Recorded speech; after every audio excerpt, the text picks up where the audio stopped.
A nice victory Monday right now for Dave Canales as the Panthers get their biggest win of his era, beating the Rams 31-28. I said the same thing to Right? Florio It has to be. I said it's the biggest win of the Dave Canales era. It has to, like a statement underdog team at home. 10.5-point underdogs. Off a bad loss to the 49ers. The Rams, definitely the hottest team in the sport, where you're looking at it and going, hey, there's not really many flaws with the Rams, right? And I think that's, I don't think there's any question. And then to do it, in the rain a little bit, sloppy at some points. I thought, oh, man, Bryce Young in the rain, I'm going to be interested to see how that looks. He did a good job throwing the ball, controlling the ball still. But, yeah, that was a big win, certainly. And it makes you feel good about the Panthers to a degree. But I also sit here and still have questions. And I also will sit here and go, yes, they won the football game. But the Rams made some monumental mistakes, too, along the way that help you win a football game, right? I had a few people last night. They go, I mean, how did that happen? And I was like, hey, you've heard me say these little rants. It's the NFL. Right.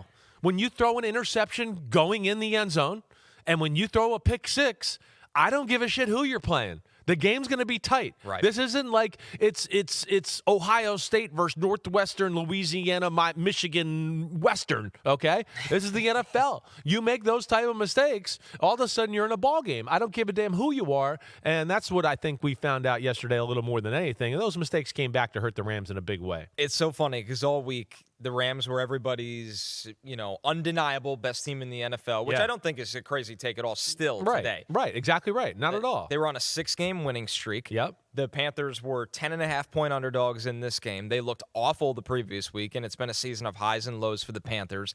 But in this game, I think the most important stat quarterback-wise, Bryce Young, 8 of 10 for 162 and a touchdown on 3rd and 4th downs. Which, that was one of the stories of the game. That's really the difference in the game because we know they're going to be able to run the ball. Right. That's never a question with the Panthers. They typically will be able to run the ball. It's when they need a play from their quarterback in key situations, Chris, can they get it? Yeah. For most of his career, that hasn't been the case. In the biggest game of their season yesterday, he was the story. He was. And when they run the ball, I feel like it sets up for him to play the part perfectly, right? Because, I said this last week a little bit to you. I said, when the 49ers stopped the run and all that last week, Bryce Young's not the type of guy that's just going to carry the football team. But when they play a little balanced football like you saw yesterday, he's the guy that can make a play. And he obviously, he's got a lot of fourth-quarter game-winning drives already in his young career. I think he tied an NFL record yesterday with Peyton Manning and a few other guys. That's impressive. But regardless, yes, when they play that way, is he capable of being cool in the clutch? Yes, he is. And is he capable of making a few handful of plays that you go, ooh, that helped them out. That's the reason we win the football game. But I think that's the big thing. But yeah, it was big plays and big moments, whether that's the defense making the plays or Bryce Young making the big plays. I think that's the big thing. Because listen, you're not going to sit here and go, well, that was a good job by the Panthers defense. The Rams averaged 7.5 yards per play yesterday. Right. They did whatever they wanted. So that was not a question. Just a takeaway. And again, it gets strip sacked, and they're going down in field goal range again, too, later in the football game, right? So they never really felt like they were stopped throughout the day. But the Carolina Panthers and their secondary and Derrick Brown and everybody made some plays on that side of the ball. Offensively, you said it. They ran the ball. We talked about last week, they got a big, powerful offensive line. I don't think the public really realizes how good they are up front in that department. And then if you ask me about a weakness for the Rams, right, because there's not many weaknesses, as we've discussed.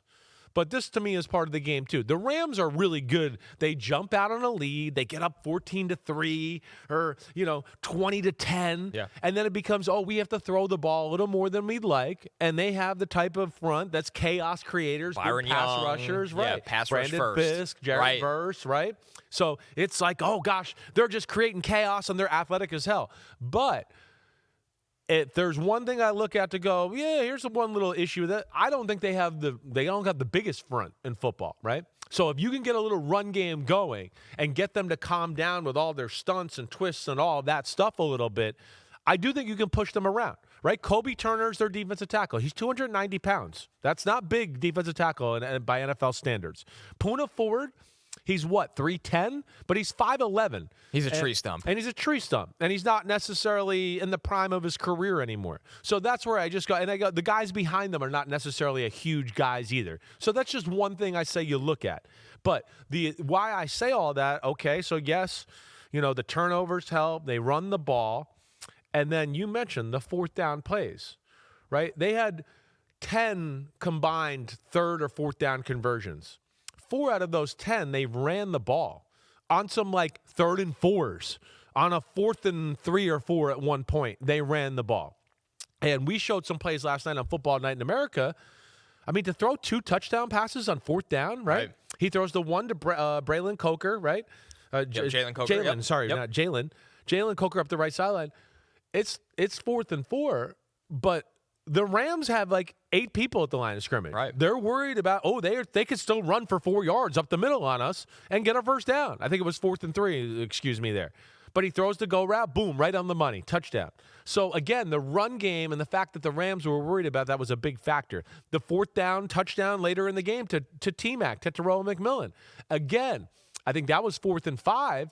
But yet, a lot of people up at the line of scrimmage, because I still think they were like, hey, these guys are good enough and they're crazy enough to where Canales might call some sort of run play here and we'll get screwed over. And then Bryce Young made an incredible play because his first 2 reads were not open. Right. And then he just played ball and dropped in a dime to Tetairoa McMillan. But, yeah, I guess what we're saying is if you make a few mistakes and the other team makes a few plays that it normally doesn't make, I don't care who you are. Like we know, it's the NFL and you'll be in danger of losing a football game. Right, and those 2 fourth down touchdowns, when you look at it in that sense, we could be sitting here talking about, God, they got too aggressive on 4th down. Why'd they try to throw the ball down the field? They missed those. Instead, they hit those, and now we're sitting here going, biggest win of the era, Dave Canales, exactly right. Bryce Young. So that's like the margins, how thin it always is. That's how thin it is, especially when you're trying to beat a team like the Rams. Because the Rams have such pressure on you, right? So where you're going to be uncomfortable probably at some point and have to make a play because they're just consistently making plays. And you say it like the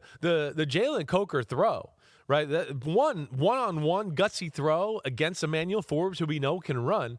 And if you look at the play, and I know you'll look at film later and watch it, the play is really for T-Mac on the other side, and he's open on a little slant route.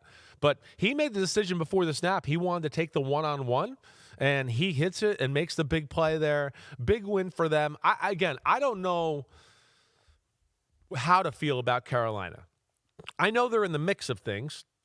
Right, I know they're a possible playoff team, but do I sit there? I don't know if I really feel like they're a playoff team, I guess is what I'm saying. Right. They're a fringish team where I go, if they do get in the playoffs, I don't imagine them winning a football game. But regardless, this is all a positive step for them and their organization and where Bryce Young is and Dave Canales. And I think that's where you're pumped if you're, the Carolina Panther fan. I mean, yeah, this is a team that not that long ago lost to the Saints. So it's just, but they beat the Rams this weekend. So right. It's lost the Saints, lay an egg against the 49ers. That's what I'm saying. So that's where I don't know how to feel about them all the way. What do you think the biggest difference this year with Bryce Young is compared to last year? Is it just comfort in the system now? Confidence? I think there's that. Because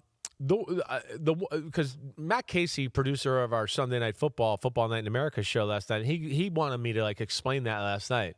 And I said, to me, the biggest thing with him is I feel like his comfortability in the pocket, right? When I used to watch him last year before he got benched, I wanted to go, man, if the first read wasn't open, it was almost like, oh, panic, and I'm going to get hit, and I want to save my body and get out of here. Now, he's really smooth in finding the soft spots in the pocket and hanging in there with a little pressure around him to make throws. I think that's what I look at a little bit more. And then he has just a natural feel, which I always knew he did. But now that he's hitting the plays he's supposed to hit within the pocket, right, I think you give more credit for his ability to kind of sneak out of the pocket, make a scramble, make a run, make a throw that way. I think that's where, to me, it looks like he's taken steps. And when he has an opportunity down the football field, he's throwing it down the football field, and he's hit it more times than not this year. And those are things early in the year in his career where I went, oh, he missed it again, right? And so that's where he's changing the narrative around himself there with his play. On the other side of this game, for Matthew Stafford, first drive, he sets an NFL record streak of 28 straight touchdown passes without an INT. Of course, then on each of the next 2 drives, he throws a pick on each of them. Do you think it was just kind of time it to run out, you're going to throw a pick eventually? Or do you think there was noticeable issues yesterday? Because you said the offense overall was pretty good. I mean, listen, I have in my notes here a number of times, Rams-O can't be stopped. Rams-O doing whatever it wants, Ramzo running the ball for 5 yards a pop. I mean, they ran the ball 20 times for 152 yards. So that, again, just speaks to what went on there. And then, of course, made big plays in the passing game too. But no, the interception in the one in the end zone, He's going to throw a ball, and this is what's amazing about his statistics anyways, is Matthew Stafford's not shy about throwing the ball in the tight windows, right? So to go 28 touchdowns in a row without interception. Like a bad luck tip's going to happen it's at really some incredible, point. right? But he throws the ball a little low, and the ball bounces off Derek Brown's head, right? So, okay, mistakes happen, and it's unfortunate, and it's in a moment of the football game where you go, they might be able to take control and continue to put the pressure on the Panthers.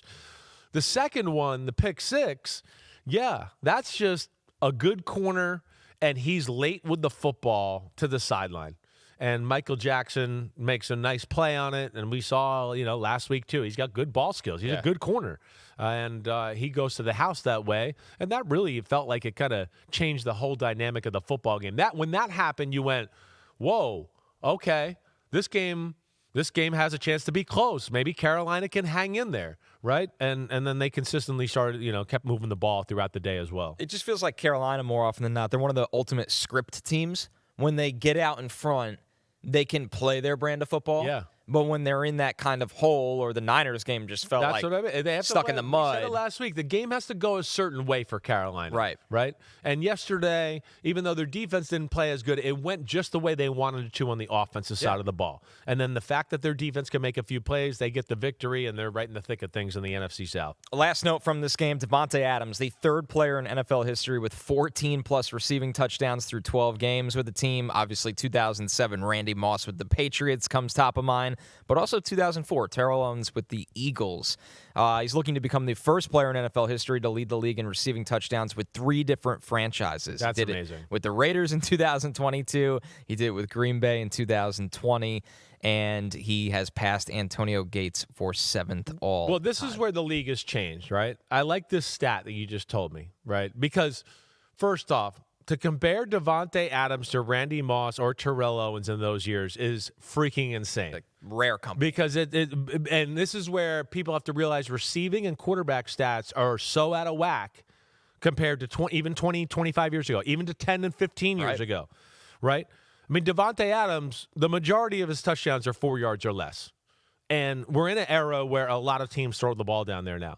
I bet you if we went back with New England or Terrell Owens, we wouldn't see any touchdowns under 5 yards, like almost none. I mean, I remember those years. It's bombs away, or it's catch a slant and run away from everybody for 70 yards. Yeah. Right? It's not we're at the 1 foot line and we have a RPO read. Right? That's his first touchdown. What's amazing about it is he wins even with the DB playing the right leverage. And that play, if you look at it, they have a run called to the left. Matthew Stafford turns to open the handoff, and I think as he's turning, he realizes, oh, no, wait, this is a defense. I should throw the ball to Davante. And he flips his body around and then throws the ball like sidearm. And Davante makes a really good catch on a low play. But again, just they're special. We know that. And it does speak to the game being a little different with, what I would call cheap touchdowns, maybe compared to the old school touchdowns. Yeah, those guys were 2 of the best deep threats, not only of their era, but that we can ever recall. So, it's definitely different, but it goes to show. Davante He's still awesome. It doesn't matter. I didn't need to take away from that. No, absolutely He is amazing. And he's a technician. Yes. Right? I think that's what he's different than maybe a Randy Moss and a Terrell Owens. He really is the ultimate route runner. And for an offense like this that really values that, that's where he fits in perfectly with the Los Angeles Rams. Let's take a look at the NFC standings right now after this game. Obviously, there was a massive win for the Panthers and their hopes right now to try to win this division as they sit there 7-6. But the Bucs had a close win, so they're 7-5 right now.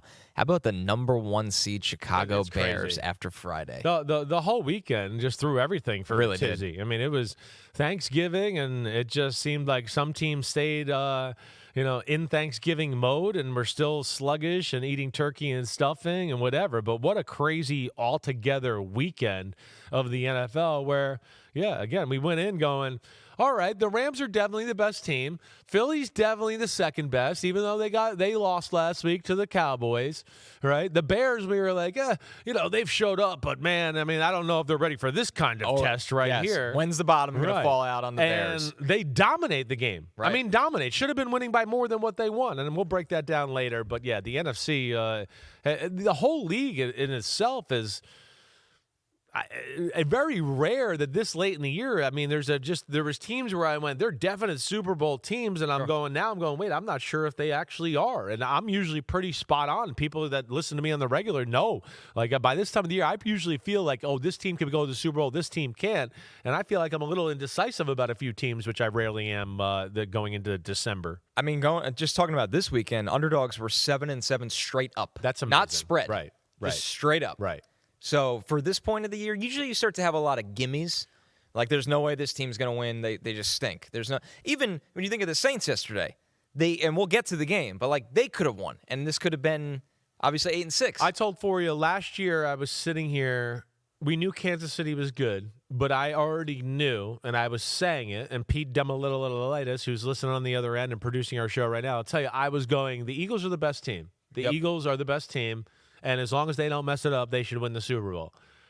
I don't know if I have that team right now. The Rams are still that team for me. If you have to pick one. If you're going to pick one. Because yesterday, again, I don't think Matthew Stafford's going to make those mistakes going forward. They're still a really awesome football team, but it's not as much of a maybe slam dunk as I felt like it was last year. Yo. Thanks for watching, homies. We are now in the NFL season here on Chris Simms Unbuttoned. Hit subscribe to get our weekly picks, game recaps, film deep dives, and much, much more. Thanks again for watching. Subscribe, rate, review. Peace out. You know where to find us.